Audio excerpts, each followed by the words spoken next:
Terima kasih ya Tuhan atas perlindungan-Mu, atas penyertaan-Mu di hari-hari yang telah lalu ya Tuhan, sehingga kami boleh datang ke tempat ini bersama-sama memuji memuliakan nama-Mu ya Tuhan. Tuhan, urapi lidah dan bibir hamba-Mu ini ya Tuhan. Jadikanlah hamba-Mu saluran hayat-Mu yang mengalir, meluap sampai kepada para pendengar firman-Mu ya Tuhan. Dan disitulah Roh Kudus mulai bekerja, menghidupkan roh-roh yang sekarat dan memberikan hikmat serta kebijaksanaan bagi semua anak-anak-Mu untuk mengerti akan firman-Mu dan menjadi pelaku-pelaku firman-Mu ya Bapa. Terima kasih ya Tuhan.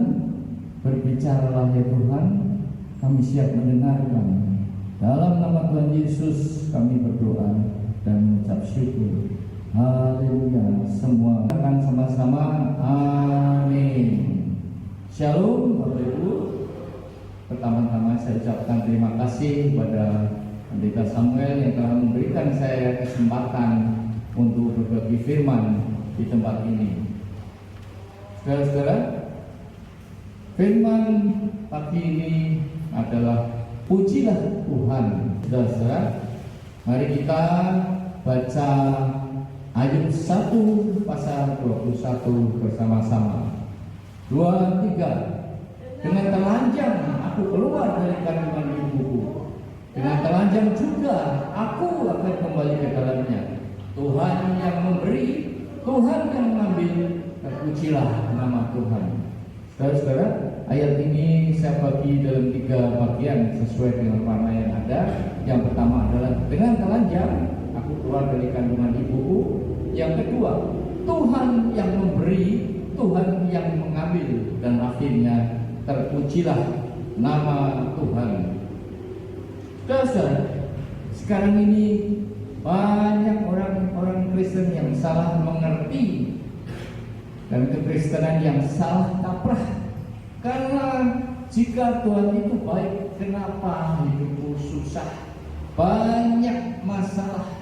Kenapa aku tidak hidup berkelimpahan, sukses, kaya raya, tenar, mempunyai jabatan yang tinggi, sehat walafiat, mengalami mukjizat dan sebagainya? Apakah saudara masih dapat mengakui kedaulatan Allah dan tetap berkata Tuhan itu baik ketika saudara sakit tidak sembuh-sembuh, ketika kena PHK, ketika kena masalah keuangan, masalah keluarga, anak terkena narkoba dan sebagainya? Apakah saudara masih percaya pada Tuhan bahwa Dia adalah Tuhan yang baik yang ada dalam kehidupan saudara dan saya?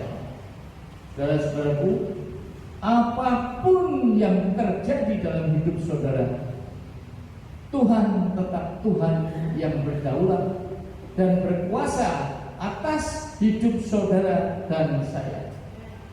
Kekristenan itu adalah tentang salib, sangkal diri, pikul salib setiap hari baru mengikut Tuhan Yesus.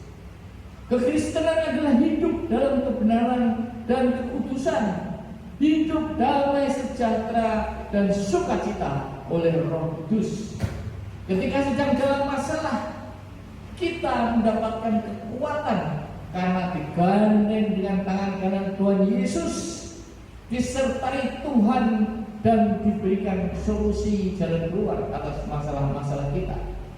Selain itu, ada anugerah keselamatan, hidup dalam iman, setia sampai akhir hayat, sehingga nama kita tetap tercatat dalam kitab kehidupan dan kita hidup kekal di surga. Inilah tujuan utama dari orang percaya, tujuan yang benar dari kekristenan.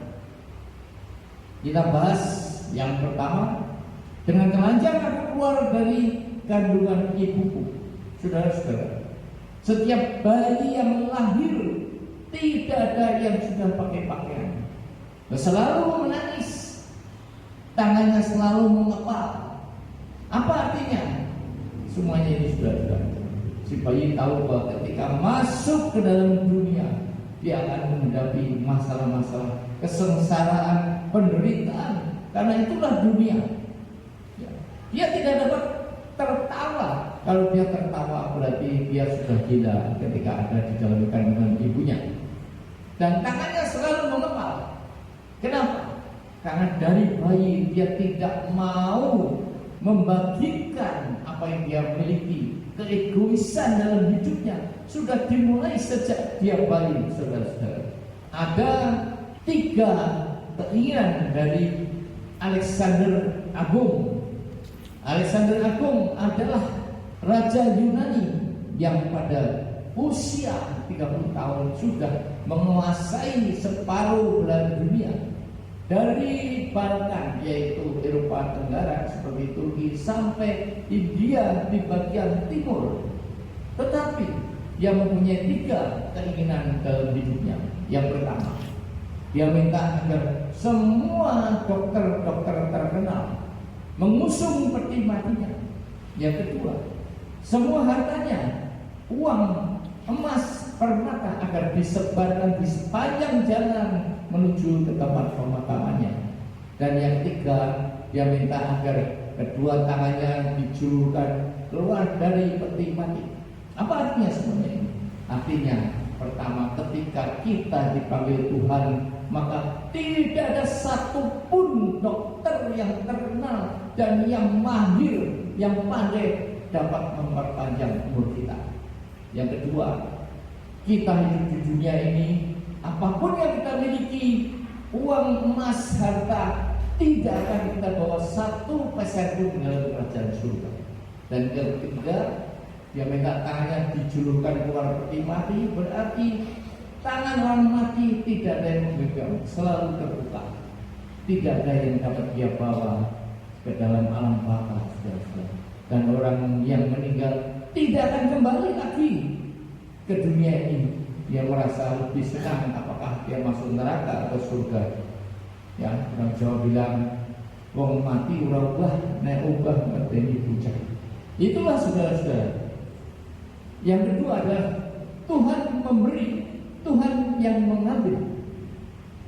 Saudara-saudara, apapun yang kita miliki itu adalah karena kemurahan Tuhan, karena anugerah Tuhan. Jadi jika kita memiliki apapun juga habis mungkin karena kebakaran, nggak usah takut, nggak usah khawatir, karena Tuhan tetap akan memelihara hidup kita. Tidak akan kekurangan, apalagi kelaparan, saudara-saudara.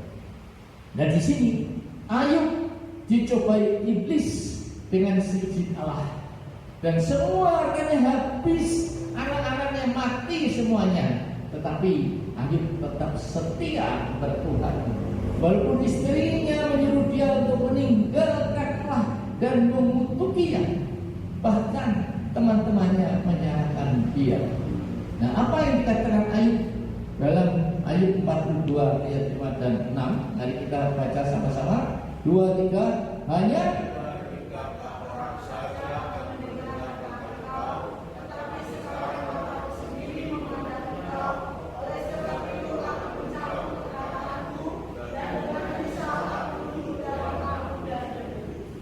saudara, kita mengenal Tuhan bukan dari cerita orang.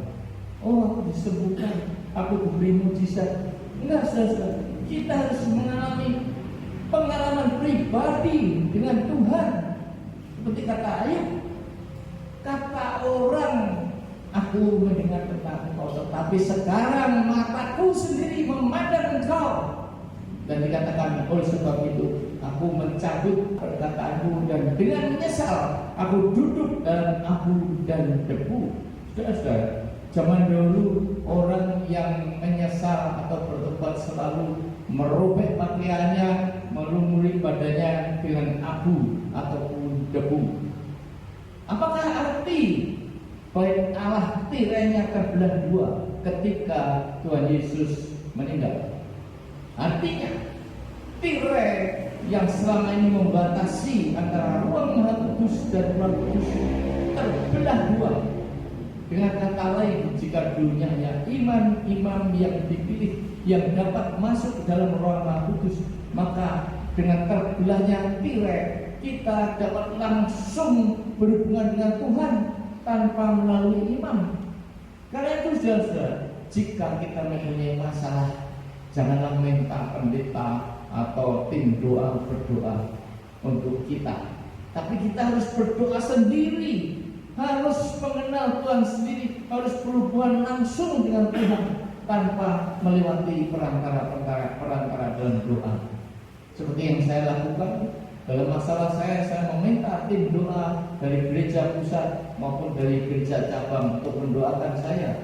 Juga teman-teman pendeta saya minta untuk mendoakan saya, tetapi semuanya tidak ada gunanya, saudara. Dan akhirnya saya menyetop semua permohonan saya untuk minta doa. Saya berdoa sendiri langsung kepada Tuhan. Tuhan ingin berurusan dengan kita. Dia ingin memurnikan hidup kita. Dia ingin memproses kita di balik semua masalah-masalah ataupun sakit penyakit yang kita hadapi. Ayub yang sebelumnya tidak merasa bersalah karena dia sudah merasa hidup saleh, hidupnya baik. Kenapa semua hartanya habis, anak-anaknya meninggal? Tetapi kemudian dia menyesal dan dipulihkan oleh Tuhan. Demikian juga bangsa Niniwe yang dulunya jahat, sehingga Nabi Yunus tidak mau datang untuk memberikan firman kepada mereka. Tetapi ketika raja dan rakyatnya bertobat, menyesali semua dosa-dosanya, maka Allah memulihkan dia lagi. Karena itu, saudara-saudara, bertobatlah agar hidup saudara dipulihkan Allah. Kita lihat bagaimana Abraham dipuji. Bandingkan ketika Sodom dan Gomora mau dihancurkan, mau dimusnahkan, dia menawar Tuhan. Tuhan, kalau ada 50 orang benar, janganlah kau musnahkan. Tetapi Tuhan berkata, 40 orang saja tidak akan aku musnahkan. Dan Abraham menawar dari 30 Tuhan, 20 Tuhan, 10 Tuhan. Jika ada orang benar, jangan kau musnahkan. Tetapi tidak ada 10 orang pun yang benar di Sodom dan Gomora, kecuali Lut bersama keluarganya, hanya 4 orang, saudara-saudara. Bagaimana rasanya Abraham ketika dijanjikan Tuhan menunggu kelahiran Ishak selama 25 tahun. Dia sudah senang dengan Ishak, sudah bergaul, sudah bercanda, sudah dekat dengan Ishak. Tetapi Allah memerintahkan dia untuk mempersembahkan Ishak sebagai korban bakaran. Apa rasanya, saudara? Oh Tuhan, mengapa Engkau menyuruh aku mempersembahkan Ishak? Itu tidak dilakukan Abraham, karena tertulis dalam Alkitab, pagi-pagi benar Abraham pergi bersama bujangnya dan Ishak. Abraham tidak membantah satu kata pun, sekalipun dia harus menyerahkan, harus menyembelih Ishak dengan tangannya sendiri. Dan juga di tengah jalan, Ishak bertanya, Bapak, ini ada kayu dan apinya, di manakah domba itu? Sudah bayangkan betapa hancurnya hati Abraham, karena dia tahu domba itu adalah Ishak, anak kesayangannya, anak perjanjian, anak tunggal dengan Tuhan. Abraham tidak memikirkan Tuhan menjanjikan keturunannya seperti pasir di pantai ataupun bintang di langit. Tapi dia patuh. Dan apa jawab Abraham? Allah menyediakan anakku. Dia percaya bahwa tidak mungkin Allah mengingkari janjinya. Dan benar, saudara-saudara, ketika Abraham mengayunkan belaninya untuk membeli Ishak, maka malaikat berteriak, Abraham, Abraham, jangan kau lakukan itu, karena aku tahu ketaatan imanmu. Saudara-saudara, mengapa Tuhan menginginkan Abraham menyembelih Ishak? Karena Tuhan tidak menginginkan dia di nomor 2 kan. Nomor 1 adalah Tuhan. Barulah apa yang kita miliki di dunia ini itu nomor 2, saudara-saudara. Itulah maksudnya, ya saudara-saudara. Nah, apa yang terjadi pada Ayub tidak berarti bahwa semua orang yang melewati percobaan atau masalah akan dipulihkan Allah 2 kali lipat harta bendanya. Seperti apa yang terjadi pada Horatio Spafford. Pengarang lagu It Is Well With My Soul yang diterjemahkan dalam bahasa Indonesia menjadi Tenanglah Jiwaku. Saya kira banyak yang tahu. Tenanglah, tenanglah jiwaku. Horatio Spafford adalah lawyer terkenal di New York, dan dia kenal dengan Dwight Moody, evangelis yang terkenal saat itu. Ya. Dan dia adalah panatua dari gereja Presbyterian, dan dia juga melayani, membantu orang-orang. Dan ketika itu dia ingin pindah ke Chicago untuk memulai bisnis baru, yaitu real estate. Tapi kemudian di tahun 1880-an terjadi kebakaran yang besar di Chicago. Semua real estate-nya habis terbakar, dan itu terkenal dengan Chicago Fire yang menelan 250 jiwa. Tetapi di tengah-tengah kesedihannya dan kekurangannya, dia masih dapat menolong orang. Dan istrinya begitu frustasi sehingga dia ingin dapat keluar dari masalah-masalah ini, dan Horatio mengajak dia untuk pergi ke London mengikuti KKR Dwight Moody. Tetapi di tengah-tengah atau di detik-detik keberangkatannya, Horatio tidak dapat pergi karena harus menyelesaikan masalah yang tidak dapat ditunda. Akhirnya istrinya berserta 4 putrinya pergi berlayar dengan kapal De Havre. Tetapi kemudian kapal itu ditabrak oleh kapal besi dari Inggris dan tenggelam. Keempat putrinya yang baru berumur 9 tahun, 7 tahun, 5 tahun, dan 1,5 tahun meninggal semuanya. Hanya istrinya yang selamat, dan mengirim telegram ke Horatio, "Save alone," atau diselamatkan sendiri. Sudah bayangkan betapa hancurnya hati Horatio. Kurang apa? Kalau dia pikir kurang apa aku Tuhan, aku melayani Engkau, hidupku saleh, tetapi semua yang kumiliki Kau habiskan. Anak yang pertama meninggal, anak laki-laki berumur 12 tahun meninggal di Chicago karena demam. Dan akhirnya Horatio menyusul, naik kapal menyusul istrinya. Dan di tengah perjalanan nakoda menunjukkan di sinilah kapal De Havre tenggelam. Lagu It Is Well With My Soul, liriknya adalah demikian. Ketika damai ada dalam hidupku, bagaikan air sungai yang tenang. Dan ketika kesengsaraan bagaikan gulungan ombak samudera yang menerpa hidupku. Apapun yang terjadi, Allah telah mengajarkan kepadaku untuk berkata, "Tenanglah jiwaku, it is well with my soul." Saudara, inilah leveling man dan pengharapan yang harus saudara dan saya miliki. Sekalipun hidup dalam kesengsaraan, dalam masalah, dalam penderitaan, tetapi kita masih tetap beriman. Iman adalah setia. Kita tetap setia kepada Tuhan. Masih banyak hamba-hamba Tuhan yang hidupnya kekurangan di pedesaan, tapi iman dan apa yang dikatakan di mimbar adalah tentang hidup dalam kebenaran dan keputusan. Kebenaran itu absurd. 1 tambah 1 sama dengan 2. Itulah benar. Tidak kurang ataupun tidak lebih. 0,0001. Ya, sedangkan kekudusan itu adalah sifat natur dari Allah. Kita tidak dapat berbuat kudus tanpa dimampukan dan dipimpin oleh Roh Kudus. Bagian ketiga adalah terpujilah nama Tuhan. Saudara-saudara, bukankah mulut kita ini melatah selalu berkata haleluya, puji Tuhan, tetapi itu kita lakukan ketika hidup kita tidak ada masalah.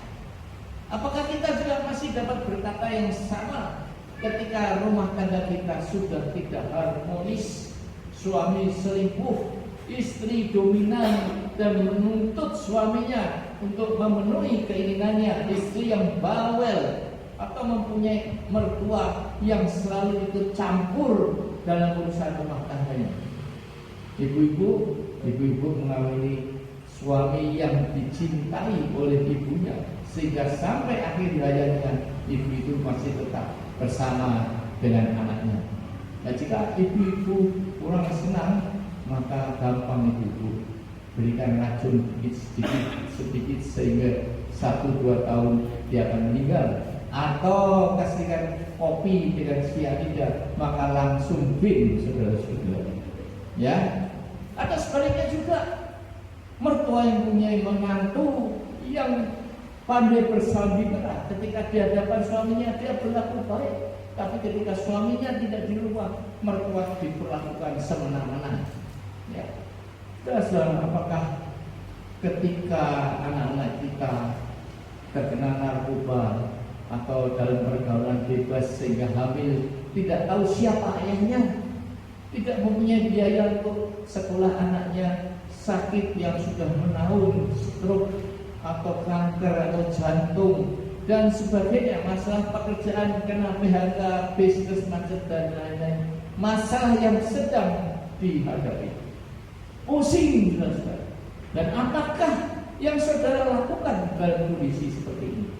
Apakah masih dapat berkata God is good, Tuhan itu baik, selamanya Tuhan baik, seperti ketika kita latah mengatakan haleluya puji Tuhan ketika hidup kita tidak mempunyai masalah? Inilah yang menentukan tingkat iman atau kesetiaan kita kepada Tuhan. Atau kita malah mencari pelarian seperti narkoba, mabuk-mabukan, judi, mencari dukun, sampai meninggalkan keluarga dan selingkuh sampai terjadi perceraian. Pelarian semu tadi tidak akan menyelesaikan masalah. Pelarian semu semakin akan menjerumuskan hidup saudara daripada keruwetan dan kegagalan. Nah, marilah kita melihat apa yang dilakukan oleh Raja Yosafat ketika menghadapi masalah, yaitu dikepung oleh Bani Amon, Meuni, dan Median. Kita baca sama-sama Tawarin 20 ayat 3, 2-3.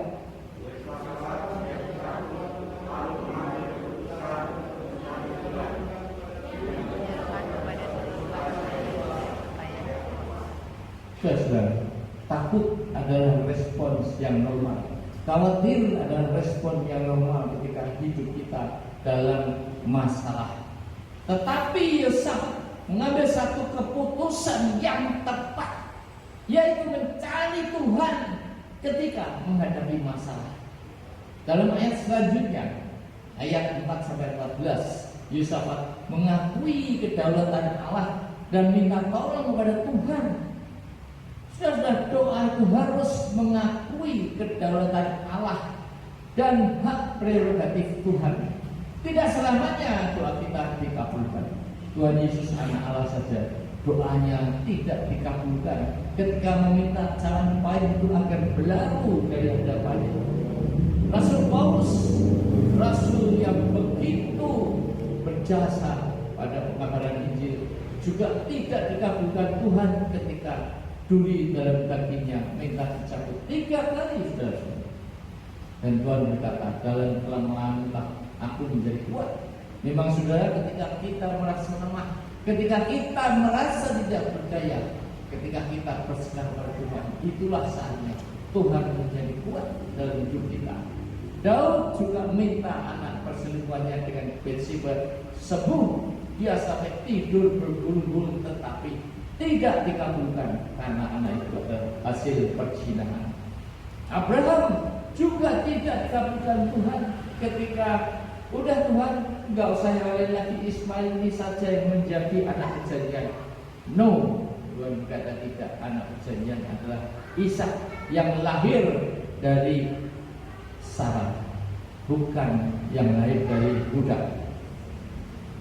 Dan saudara, dalam doa kita janganlah memaksa Tuhan untuk mengabulkan semua apa yang kita inginkan. Dan ketika itu Tuhan menjawab doa Yosafat dengan rakyatnya lewat Yasiel bin Zakaria yang mendapatkan firman Tuhan dan memberikan petunjuk apa yang harus dilakukan oleh Yosafat. Tidak usah berperang, karena Tuhan sendiri yang akan berperang untuk mereka. Saudara-saudara, ini suatu hal yang kelihatannya mustahil.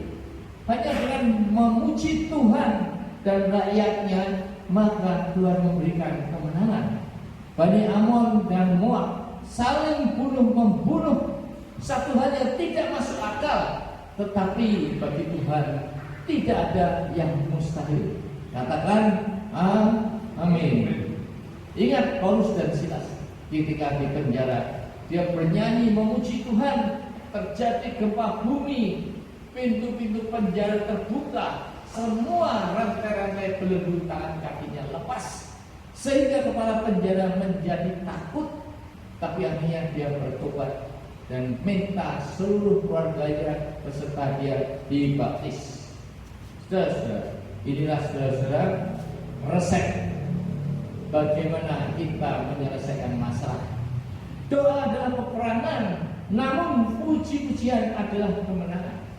Ketika kita berdoa, kita melawan kuasa-kuasa pemerintah gelap di udara. Ya, kita harus berperang. Tapi ketika kita memuji Tuhan, Tuhan yang akan melepaskan kita dari segala masalah dan memberikan kemenangan. Jadi ketika saudara sedang dalam masalah, maka bersyukurlah dan memuji Tuhan. Karena selain memuji membuat kita bersuka-cita, juga Tuhan akan menikmati puji-pujian kita. Dan seperti Yosafat, Tuhan akan menjawab, bahkan memberikan jalan keluar bagi masalah yang saudara hadapi. Memang tidak mudah ketika kita dirundung masalah yang bertubi-tubi untuk bersukacita, memuji Tuhan, bersyukur. Saudara-saudara, tapi itulah jalan satu-satunya untuk keluar dari masalah. Hanya dengan memuji Tuhan, selalu bersyukur. Apapun yang terjadi dalam hidup ini, baik suka maupun duka. Saudara-saudara, Allah yang menjadikan kita kaya dan dapat menjadikan miskin pula, seperti ayat berikut ini. Kita baca sama-sama. Berkat Tuhan yang menjadikan kaya, susah payah tidak akan menambahinya. Lihatlah Yusuf, dia dibuat berhasil dari seorang budak menjadi perdana menteri di negara asing, yaitu Mesir. Dikatakan Yusuf dibuat berhasil oleh Allah. Dibuat adalah kata kerja pasif. Jadi orang ketiga yang membuat Yusuf berhasil yaitu Allah. Karena apa? Karena dia dicintai Allah dan karena dia diberkati Allah, maka dia dibuat berhasil. Demikian juga Ishak, dalam masa kekeringan dia menabur dan menuai hasilnya 100 kali lipat. Bayangkan saudara, masa kekeringan tetapi Ishak dapat menuai 100 kali lipat. Karena apa? Karena diberkati Allah. Saudara, Yusuf takut pada Allah ketika diajak selingkuh oleh istri Potifar. Yang dia takuti Allah bukan Potifar, karena manusia dapat ditipu, manusia dapat dikubuli. Saudara, di samping itu Yusuf juga hidup berintegritas, yaitu takut dan tunduk kepada hukum. Artinya berintegritas, misalnya kita dipegang polisi, kita tidak menyuap, dalamnya aja Pak, tapi tiram dapat. Itulah artinya integritas. Saudara, berkat itu datang dari Tuhan jika kita hidup dalam kebenaran dan kekudusan dan menjadi pelaku-pelaku firman. Saudara, namun ada oknum pendeta yang menekankan pada hukum tak berbuat. Jika engkau memberi kolektor 10 juta, Tuhan akan mengembalikan 100 juta, karena Tuhan tidak pernah berhutang. Selalu ayat Maleakhi 3 ayat 10 digunakan. Pujilah aku, akan kubukakan tingkat-tingkat langit dan mencurahkan berkat kepadamu sampai berkelimpahan. Tujuan persembahan adalah sebagai ungkapan hati bersyukur atas pemeliharaan Tuhan, berkat Tuhan, sekalipun hidup kita ini pas-pasan. Persembahan bukan untuk memancing berkat. Ada yang berkata kepada saya, kamu saya ajari bagaimana menarik berkat dari surga. Ini adalah semua kata-kata yang bohong, menghina, bukan, saudara-saudara. Kenapa? Sudah lihat, apakah Adam pernah menabur? Tidak pernah. Tapi dia menuai semua yang ada di bumi di taman itu. Tetapi ketika dia berbuat dosa, diusir keluar dari taman Eden dan Allah mengutuki tanahnya, maka disitulah Adam harus bekerja keras untuk menghidupi kehidupannya. Artinya apa? Ketika kita masih hidup dalam kebenaran, kita dicintai Tuhan, hidup dalam kekudusan, itu yang diharapkan Tuhan, maka berkat itu otomatis akan dapat turun pada kita. Mungkin tidak usah menjadi orang yang kaya, tapi kita akan berkecukupan. Seperti saya 19 tahun saya tanpa income, tapi sampai sekarang saya tidak pernah kelaparan. Makan nasi kita pun tidak pernah. Selalu ada berkat Tuhan yang mengalir, yang memelihara saya, yang menghidupi saya bersama keluarga saya. Saya tidak pernah minta duit pada anak saya, pada saudara, siapa juga saudara-saudara. Duit itu datang sendiri, tahu kalau saya dikasih. Itulah berkat Tuhan. Ya, Tuhan juga tidak melihat jumlah kolektor, namun Dia melihat hati kita dalam persembahan.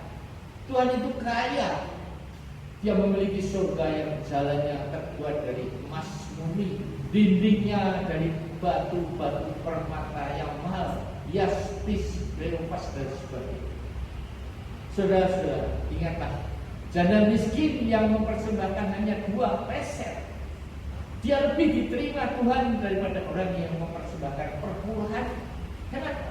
Karena janda miskin itu mempersembahkan dari kekurangannya, sedangkan persepuluhan adalah dari kelebihannya, saudara-saudara. Kesimpulan khotbah ini adalah yang pertama, urip ning donya iku mung mampir ngombe, itulah pepatah orang Jawa. Di dunia ini kita hanya sementara, saudara-saudara, karena dunia ini fana.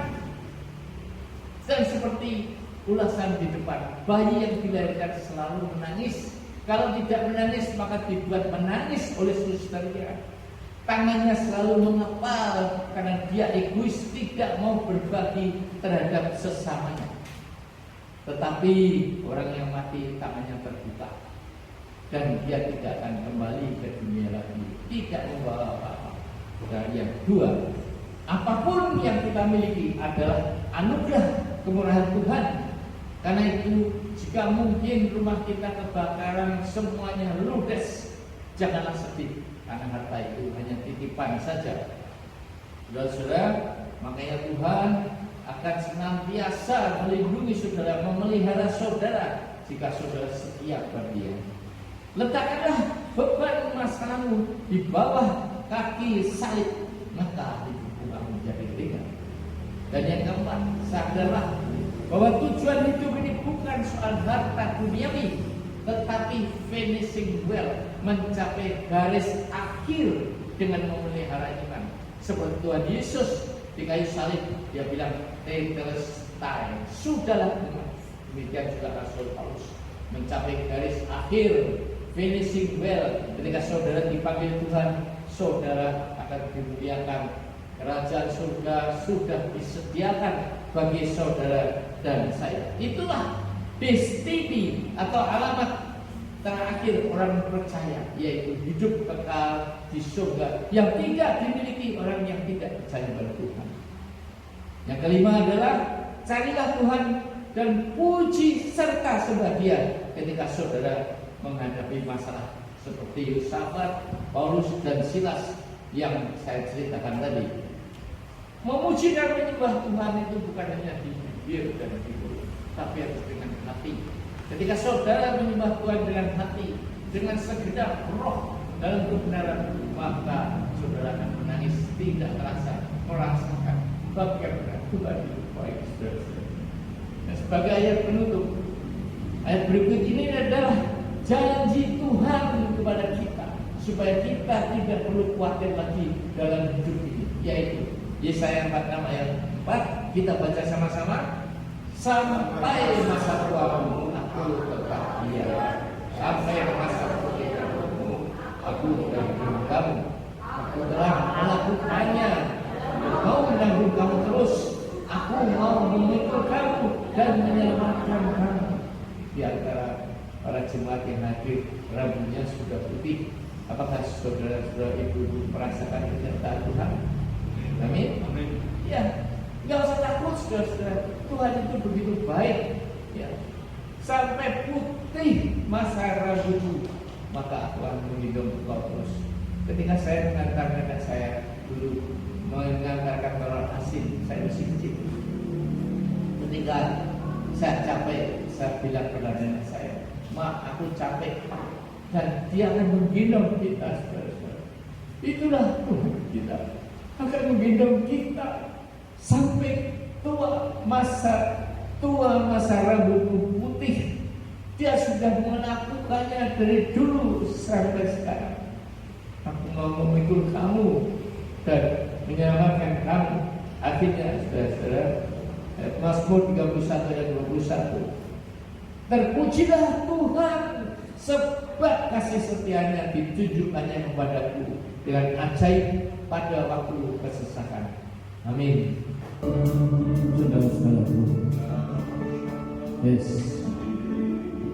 panggilan Yesus, puji Dia, sebab Dia.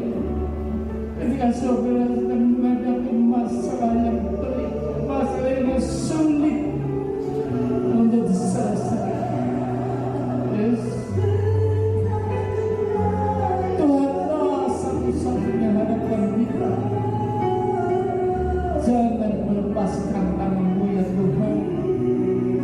Peganglah tanganku Tuhan. Yes, Lord.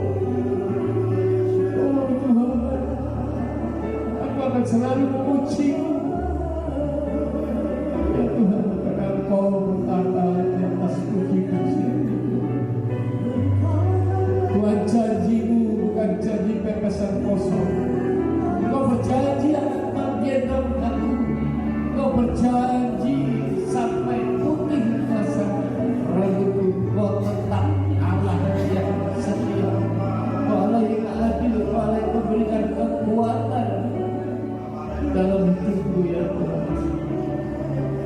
Panggilan Yesus, Yesus, Yesus, tolong aku Yesus. Pujilah nama-Mu Tuhan. Pujilah nama-Mu. Tuhan yang baik, Tuhan yang baik dari Tuhan sekarang sampai selama-lamanya, sampai Kau mengambil aku ya Tuhan. Yes Lord Jesus. Mari saudara kita sembah Tuhan. Kita sembah Tuhan. Puji kemuliaan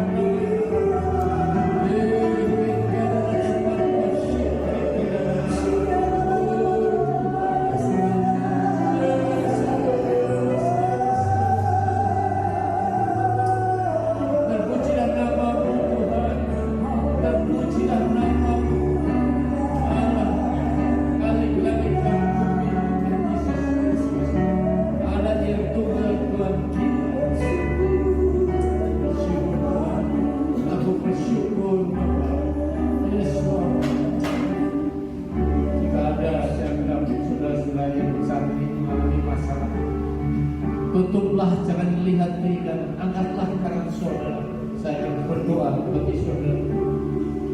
Angkat tangan saudara. Haleluya, haleluya. Puji Tuhan, puji Tuhan. Tuhan, Kau lihat tangan-tangan yang terangkat ya Tuhan. Ya Bapak, mungkin mereka sedang ada dalam masalah apapun Tuhan, Kau tahu sebetulnya. Roh Kudus Kau juga tahu apa yang masalah yang mereka hadapi, masalah keluarga, masalah keuangan, masalah pekerjaan, apapun juga Tuhan. Yes Bapak, tolong mereka Tuhan, tolong mereka Bapak, keluarkan mereka dari segala masalah-masalah yang ada.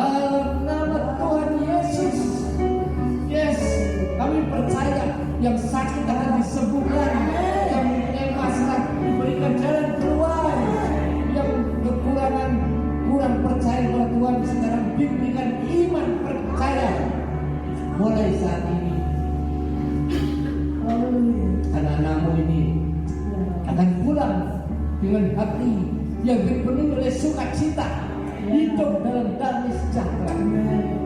Turunkan berkat-Mu Tuhan atas anak-anak-Mu yang dalam kesulitan, yang mengangkat tangannya saat ini. Tidak ada yang mustahil bagi-Mu.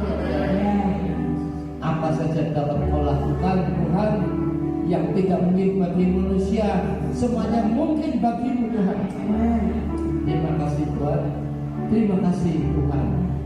Terima kasih Bapa atas firman-Mu yang Bapa, yang dapat menjadi makanan rohani kami.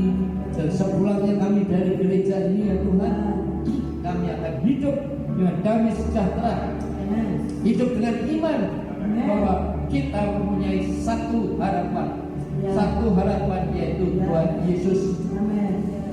Yes Bapak, Tuhan berkati juga Berita Samuel beserta Ibu dan seluruh aktivis-aktivis di gereja ini Tuhan. Jadikan mereka terang Tuhan bagi tempat-tempat di sekitar sini yang masih kegelapan, yang masih belum mengenal Kau Tuhan.